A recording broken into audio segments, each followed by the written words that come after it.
Welcome to the Zombie Story Zone. You didn't stumble here by accident. Something pulled you in. Maybe it was a whisper in the dark or the chill crawling down your spine.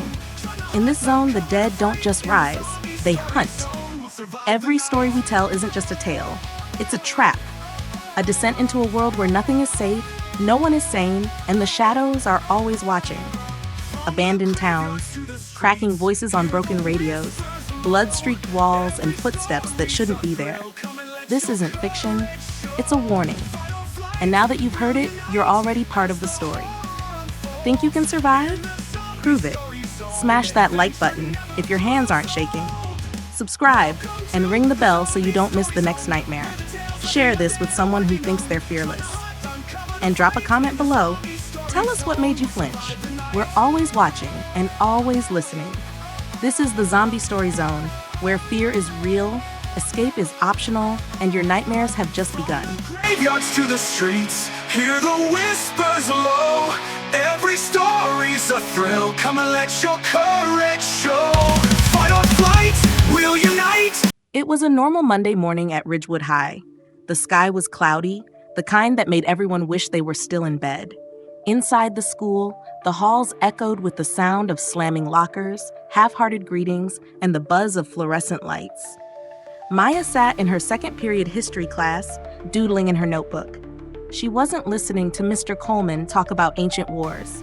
Honestly, she thought the real battle was surviving high school. Across the room, Leo was pretending to take notes, but was actually writing lyrics for his band. And in the back, Marcus, the star of the football team, had already fallen asleep. At exactly 9:02 a.m., the loudspeaker crackled. Principal Harris's voice came through, shaky and strange. "Everyone, please stay in your classrooms. This is not a drill." There was a moment of silence, then nervous laughter. Some kids thought it was a prank, but Mrs. Talbot, their teacher, didn't laugh. She rushed to the door, locked it, and pulled down the window blinds with trembling hands. "I need everyone to get away from the windows, now." That's when they heard it, screaming, distant at first, then louder, closer. The sound of panic. Something slammed against the front doors of the school. Then came a horrifying growl, not quite human. Leo peeked through the blinds. Outside, the school security guard, Mr. Bowen, was sprinting across the courtyard. Blood soaked his shirt. Behind him, a figure stumbled forward, its skin gray and eyes glowing faintly yellow. More followed, dozens. Zombies.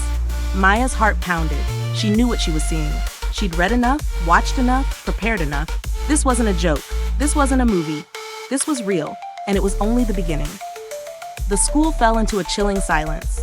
Only the occasional distant scream broke through the thick walls, like echoes of a nightmare just out of sight.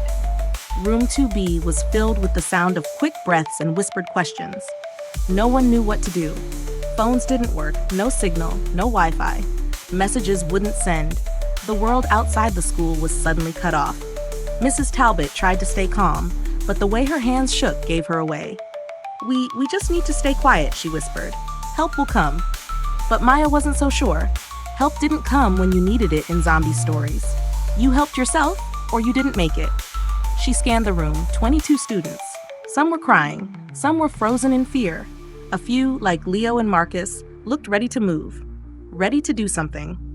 Then came a loud banging sound from the hallway. Everyone froze. Bang, bang, bang. Was it another student? A teacher? Or one of them? Mrs. Talbot crept to the door and looked through the peephole. Her face went pale. She didn't speak, just backed away slowly. They were out there, maybe more than one. Maya stood up, her voice quiet but strong. "We can't just sit here and wait. We need supplies, food, water, anything we can use. And we need to protect this room." Marcus raised an eyebrow. "You trying to be some kind of leader now?" "No," Maya said. "I'm trying to keep us alive." Leo stood beside her. "I'm in." And just like that, a plan was born. Maya, Leo, and Marcus would move quickly and quietly through the school, heading toward the cafeteria. They didn't know what they'd find. But they knew one thing. Ridgewood High wasn't safe anymore. The walk to the cafeteria felt like a journey through a haunted maze. Maya, Leo, and Marcus moved quietly through the empty halls, ducking under broken ceiling tiles and stepping over scattered backpacks and textbooks. The once familiar school now looked like a forgotten ruin. Lockers hung open like mouths mid-scream. Posters for the upcoming spring dance flapped eerily in the breeze from a broken window. They passed the nurse's office. Door wide open, the lights flickering. Blood smeared the floor. No sign of the nurse. Leo gagged. "Keep moving," Maya whispered, gripping a metal ruler like a blade. Her fingers trembled, but her eyes stayed sharp. When they finally reached the cafeteria, the room was a mess. Chairs were overturned, food trays abandoned, and one of the vending machines had been shattered. But the kitchen was still intact. They worked fast, grabbing juice boxes, cereal bars, cans of beans, and even a crate of plastic utensils. Marcus found a broom handle and taped knives to the end, his first makeshift spear. By the time they returned, other classrooms had opened. More students and teachers joined them. Fear turned to action. Over the next few hours, the school transformed. Lockers were dragged in front of doors. Chairs and desks were stacked into barriers. PE equipment became shields. The science teacher, Miss Yoon, helped set up traps using vinegar, ammonia, and old lab supplies. The art club painted warning signs and camouflage sheets. The gym was turned into a shelter, with mats for sleeping and flashlights for safety.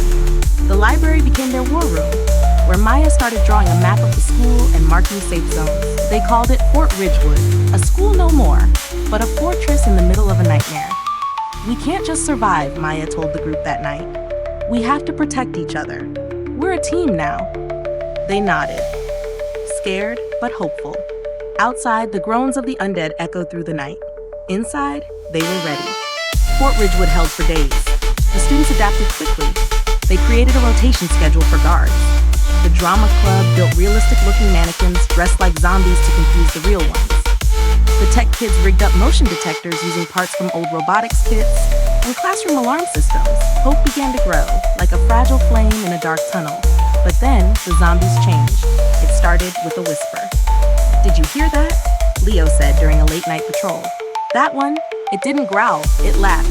At first, no one believed him, until Marcus saw it too. One of the infected paused in front of the school gate, not moving, just staring like it understood. Then came the breach. One rainy night, the alarms went off. A shrill, shrieking siren echoed through the school as lights blinked red. The eastern hallway had been breached. A team of scouts rushed there, Maya, Marcus, and 2 others. What they found shook them to their core. Zombies, but not the slow, stumbling ones they were used to. These moved quickly, their heads twitching like they were scanning the area. They ducked traps. One even used a fallen locker as cover. They weren't just hunting, they were learning. Maya barely escaped, diving under a table as one of the fast zombies lunged at her. She flung a flask of homemade stink bomb solution into its face, blinding it long enough for Marcus to spear it through the chest. When they regrouped in the gym, everyone looked at Maya for answers. "These zombies, they're not like the others," she said, trying to keep her voice steady. "They're getting smarter. We need to figure out why." Leo pulled out a journal he'd found in the science lab earlier that day. "It might have something to do with this," he said. "There's something under the school, a locked door in the basement." Everyone went silent. Fort Ridgewood was no longer just a fortress. It was sitting on top of a secret. The next morning, while most of the school worked on reinforcing barricades, Maya, Leo, and Marcus quietly slipped away toward the basement. Only a few students knew about the door Leo had found behind the old storage shelves. It had no label, just a heavy metal frame, a keypad, and a strange humming sound behind it, like machines that had been running for a very long time. "How come no one knew this was here?" Marcus asked. "This part of the school was closed after the flood 5 years ago," Leo said. "At least, that's what they told us." Maya examined the keypad. It was old but still had power. After a few failed guesses, Leo stepped in. He had always been good with tech. A couple of wires, a hairpin, and some quiet cursing later, the lock clicked open. The door creaked open to reveal a staircase, cold, dark, and damp. The air smelled like rust and chemicals. As they descended, the sound of the school above faded, replaced by a steady mechanical whirring and the slow drip of water echoing through concrete. At the bottom, they found it, a hidden lab, untouched for years. The walls were lined with file cabinets, broken computers, and strange machines that blinked with faint lights. Tubes filled with dark liquid sat in shattered glass cases. On a table, a row of vials glowed a sickly green. Leo found a file marked Project Regrow. Maya flipped it open. The pages were filled with diagrams of brain scans, virus models, and test results. We created the serum to repair brain damage. Early results were promising, but something mutated. Subjects began showing aggression, memory fragments, heightened reflexes. At the end of the file, a final handwritten note. They remember, they adapt, do not let them find the serum. Maya's breath caught in her throat. They were trying to heal people, but they made this instead. Then, from a dark corner of the lab, a soft voice rasped, "Too late." They turned around. Someone, or something, was still down there. They ran. Maya, Leo, and Marcus bolted up the basement stairs, their footsteps pounding against concrete as that raspy voice echoed behind them. They didn't look back. When they burst into the gym, faces turned in alarm. "They're coming!" Maya gasped, holding up the vial she'd taken from the lab. All of them. The students and teachers sprang into action. Fort Ridgewood had been preparing for a fight, but this would be different. Bigger, smarter, deadlier. "We can't hold them off forever," Ms. Yoon warned. "Not like this." "They're after the serum," Maya said. "They know what it is now. They want it." "We can't let them have it," Leo added. "If they evolve anymore, there'll be no stopping them." Everyone knew what had to be done. Barricades were doubled. Traps were set. The drama club booby-trapped the stairwells with sound systems to lure zombies into dead ends. Marcus and the athletes reinforced the main doors with gym bleachers and welded locker doors. And Maya had a plan. She climbed to the roof of the school with Leo, holding the vial high in her hand. The wind whipped through her hair as storm clouds gathered above. Thunder rumbled in the distance, like a warning. Below, the zombies came. Dozens at first, then hundreds. Old ones, new ones, fast, twitching, snarling.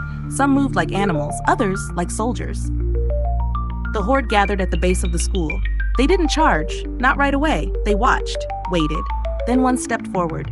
Its skin was pale and cracked, clothes torn, but it still wore a teacher's ID badge. "Mr. Bell," Maya whispered, her old science teacher. His voice was raspy but clear.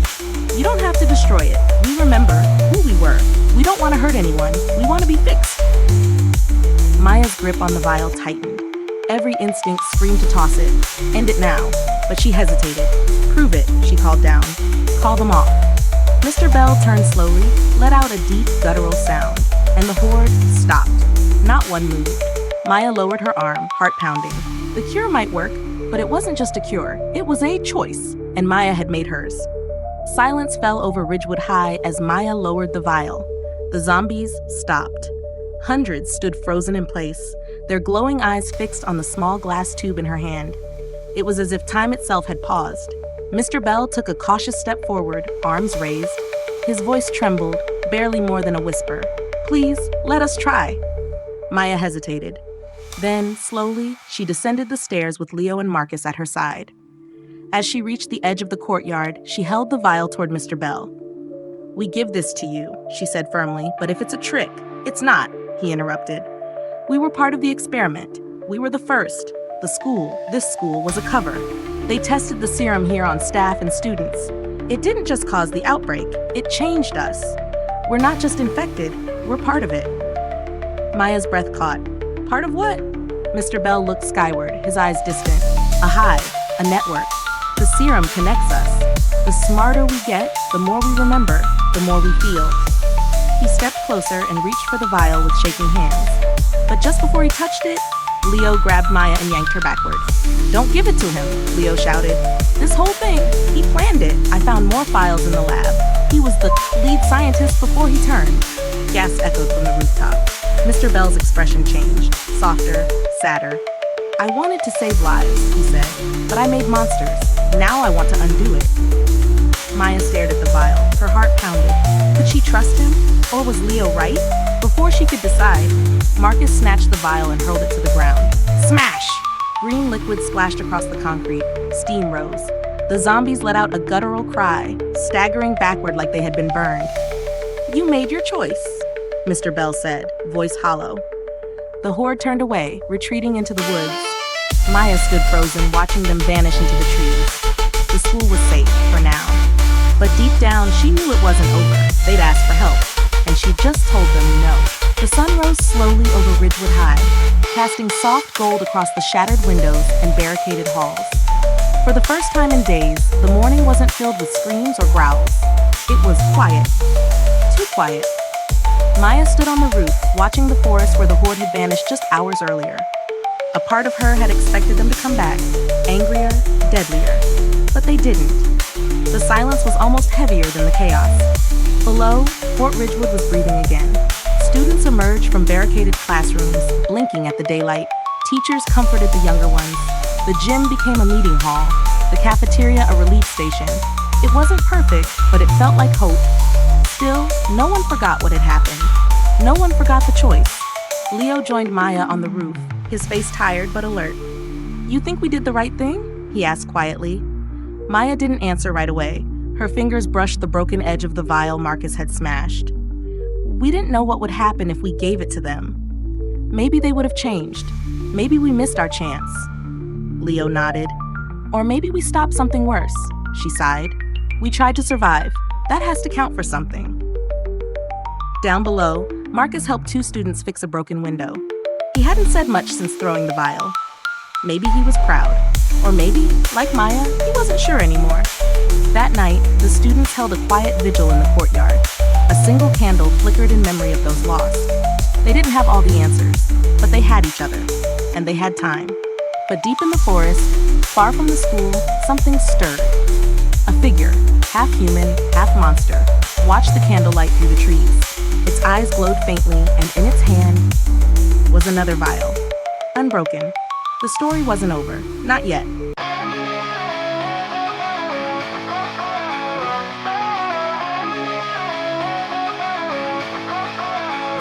In the shadows of the night, where the